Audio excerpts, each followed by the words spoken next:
Hi everyone, welcome back to my channel and welcome if you are new. For those of you that don't know, my name is Madeleine and I am an Australian currently living in England. Today I wanted to share some of the things that surprised me when I first moved here. So firstly is jaywalking is not a thing here. You can walk across the road at a traffic light even if it's red. If there is no traffic coming, you can cross. So this is a difficult one for me because I got in a little bit of trouble at school for this and it was ingrained into me that I have to wait to cross the road. I stand at the traffic lights when there's no one coming and I can definitely cross, and it's not until someone else crosses the road that I remember that I can definitely cross the road and I'm not going to get in any trouble.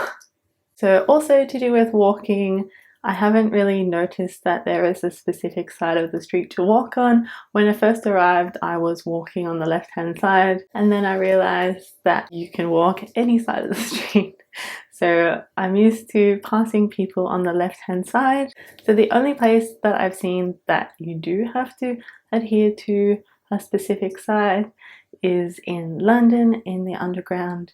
You need to stand on the right so people can pass by up or down on the left of the escalators. But that's the only place I've seen it. So I wanted to mention fireworks because fireworks go off quite frequently. Fireworks in Australia are illegal to the consumer in most states. There are, I think, a couple that allow it with permits, but usually if you want to see fireworks, you have to hire professionals for a firework display. And usually it will either be like a cultural event, community event, but ordinary people having a party won't generally have fireworks unless it's something special like a wedding. So that is the amount of fireworks that we see in Australia. Here in my area at least, fireworks go off all the time. The first fireworks that I saw were New Year's Eve. Thanks to my neighbours, they put on a spectacular display, and until October I didn't realise that you could buy fireworks at the supermarket. So seeing the fireworks on display at the supermarkets because bonfire night is coming up, that would not be seen in Australia. The most we get are the sparklers and that's about it. Seeing fireworks being advertised for sale at the supermarket is not really a thing.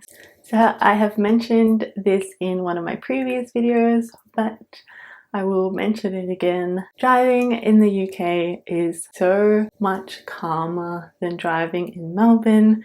People are just, I don't know if I want to say better drivers, but kind of.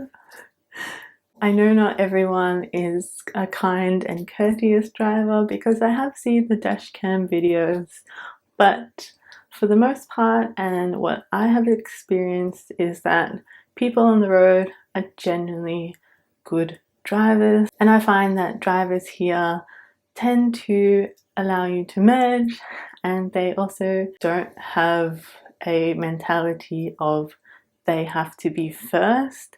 It is refreshing. Also, paying for car parks is a bigger thing than I expected. We have to pay for a permit to park near our house, and we have to pay for parking in most places we go. Some places allow like 2 hours free for shopping and then you have to pay. And at those places, usually I'm not going to be more than 2 hours anyway.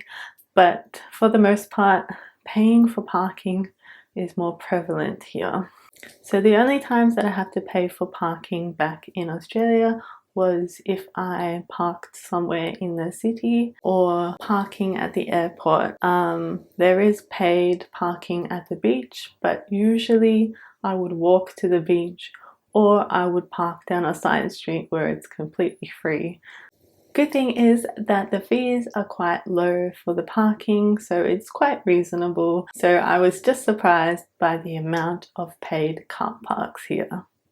This next one took me quite some time to get used to, but it is the measurements that are used in this country. It is a mix between metric and imperial, so essentially it's a hybrid and a thing of its own.